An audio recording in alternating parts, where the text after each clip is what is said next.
Ladies and gentlemen, boys and girls, welcome back to the channel. I am your host Michael A. Videretti.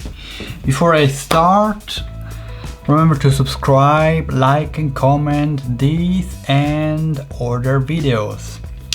Today I'm going to break down a bit a beautiful movie that I saw last Friday night called The Joy Luck Club. It was kind of surprising for me. I'm going to explain you why and what. The movie was written by writer Miss Amy Tan. The director of the movie is Miss Wayne Wong. What I was surprised about this movie is the structure that it has. I generally must say I really like when the movie that I watch has the typical normal structure where you have a setup,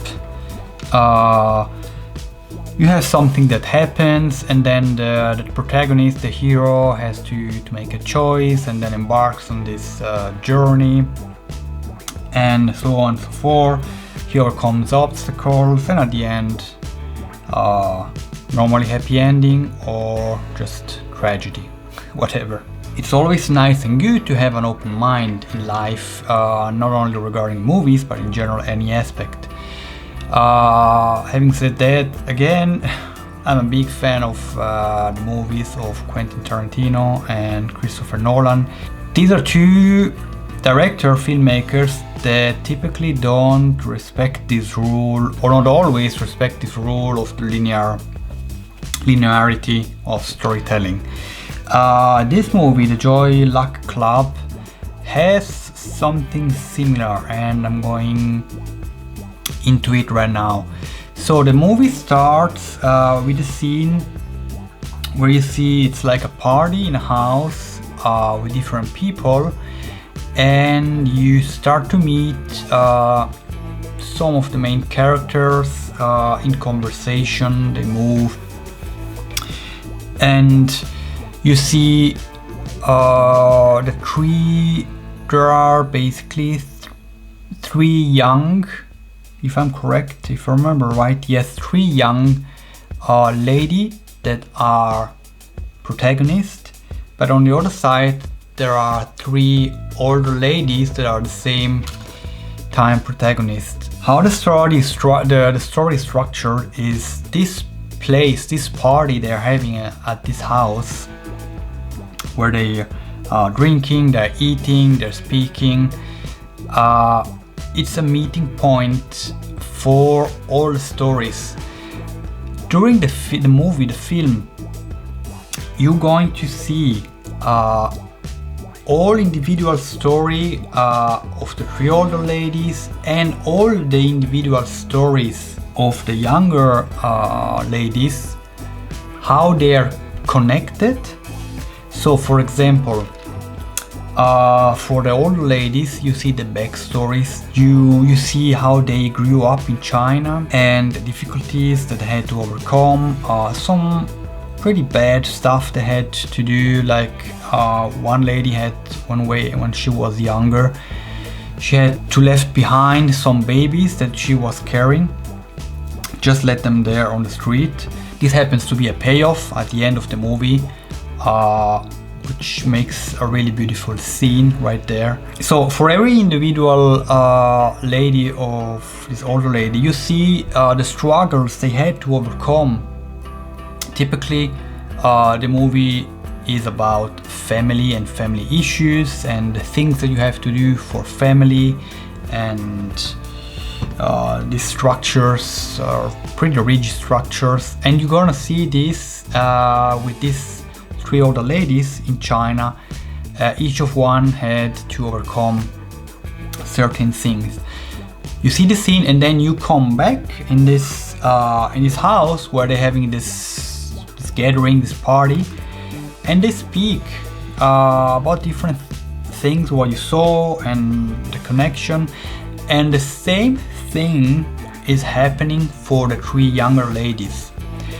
There is a bridge that you see how the stuff that happened for this old lady in China, they tried somehow, in some way, to, as they came to America, to give this 3 younger girl a better future, some other beliefs, and that they didn't had to do the same stuff they had to do. And you see the 3 younger ladies, that despite their family has done anything possible to give them a better future, they're still confronted with all the same stuff, or kinda the same stuff but in a lighter version that the older lady had to do. And this explains really something that in reality is going on. How many times you see families that come from other countries and try to give the best to their children, but it's almost impossible to just erase everything and say, here, it's a new start.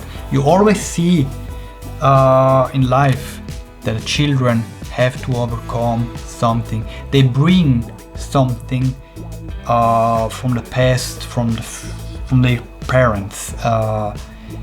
Even though the parents have done anything possible to give them basically a new paper, blank paper to start over. And this movie, it's portraying it really, really nice. You jump from one story to the other, and you have this meeting point. That is this gathering, this party at the house, and it's really nice. You go from one story, you come back in this gathering point, and you see another story from a younger girl, and what's the problem, what they have to overcome, and their marriage. The families are Asian, so Chinese, like I said, and 2 of the girls are married to white guys, and the struggles that they have to overcome there. And so it's really nice, and at the end you always come back to this place, and the structure is really nice. It's a common ground, this house, where all the people are there. And that's not the typical linear, in my opinion, not a typical linear storytelling. There are ups and downs. There is conflict, of course, in every scene, but it's a different storytelling type. And I like to see sometimes, if it's done in a good way, that you can follow, and you can see, okay, the beginning is here and the end is here, and there is a change. It's nice, even if it's not the typical storytelling that we normally see when we go into the movie. Typically the superhero storytelling style that we all know. It's nice if it's done in a great way, and if you're open-minded, of course, because if you're stuck on this and you say, no, I want the normal storytelling and everything else, you're not gonna like it. But I liked it very much. So if you haven't seen it, you want to see something else, The Joy Luck Club is a movie to see. And for this review, breakdown, discussion, it's all. Thank you very much for watching. Remember to like, subscribe and comment, and I'll see you on the next video. Bye.